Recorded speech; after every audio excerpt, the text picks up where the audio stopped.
it's Vega, and on today's video we are going to make some resin fairy wings.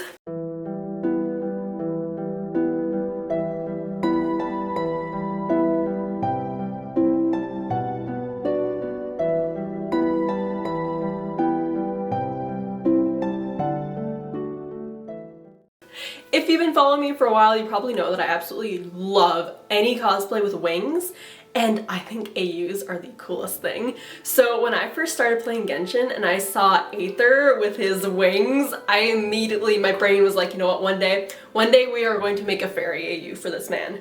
And so 3 years later, finally, we're here. When starting the design process, I immediately ran into a problem.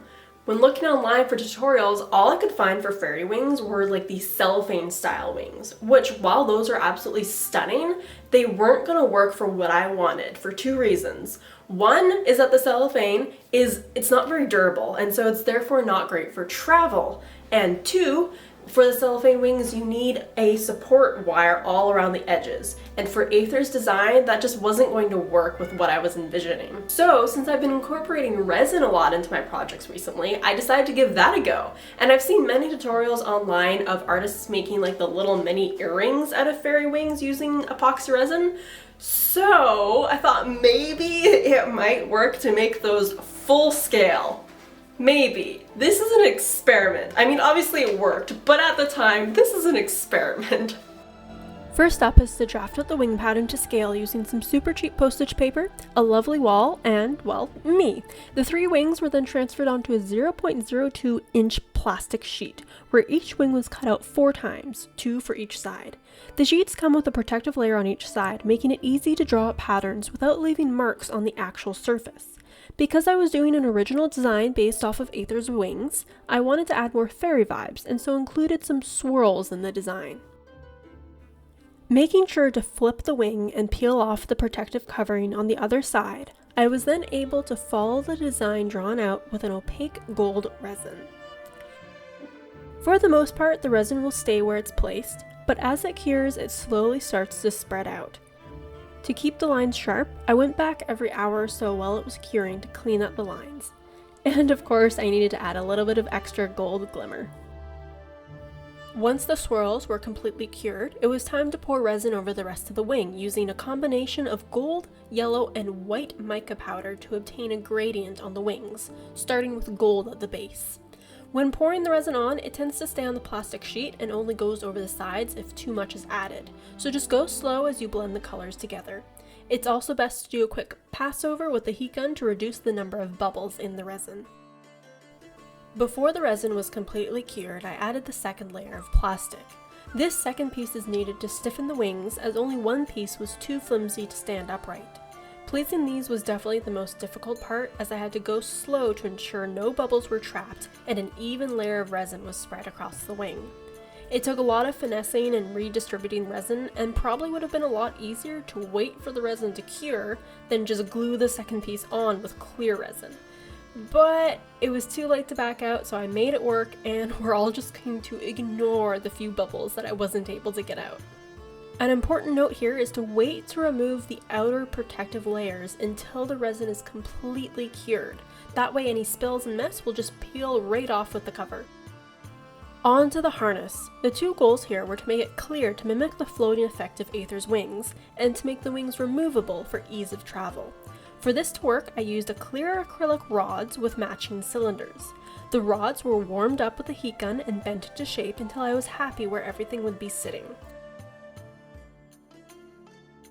Taking the shirt I already made for this outfit, I measured out the back to try and keep most of the mounting panel hidden by the fabric, while still being large enough to support the wings.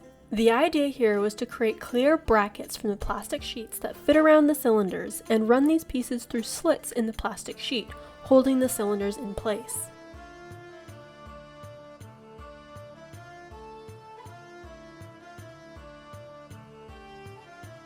Using clear resin to glue it all together, the panel was backed by a second piece of plastic to secure the brackets.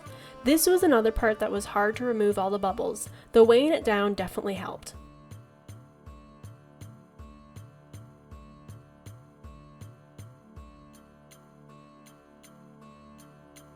Once that layer had cured, it was time to add even more clear resin, basically just all the resin, to make it hella secure. Finally, holes were drilled along the sides and the top to add fabric straps and chains to function as a harness. To give you a better idea of how I set up the harness, here's a little visual try-on. The fabric crisscrosses in the front and attaches to the side panel, so the straps will be completely hidden by any shirt. And though the chain will be seen if the shirt is backless, it'll look like an intentional design choice. To avoid any weak points, I decided to make the fabric strap all one piece and to just place it on and off, kind of like a funky backpack, if that makes any sense. To attach the acrylic rods to the wings, they were just tightly zap strapped into place, which will be covered later.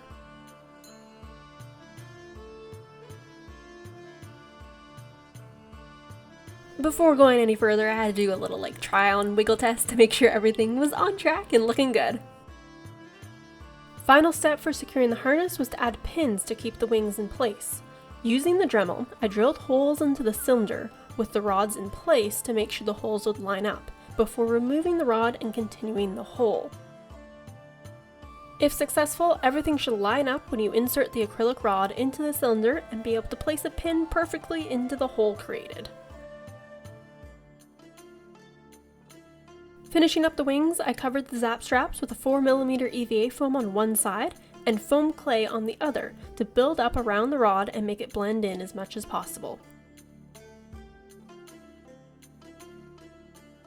Very last steps were to paint, add a little bit of detailing with the Cricut cutter, and then sand out some chips and rough up the wing edges a bit to add some texture. Wings are complete! That's it! They done! Time to run off into the woods. For real, that's what I'm about to do. But for a complete experiment, these worked exactly how I hoped they would.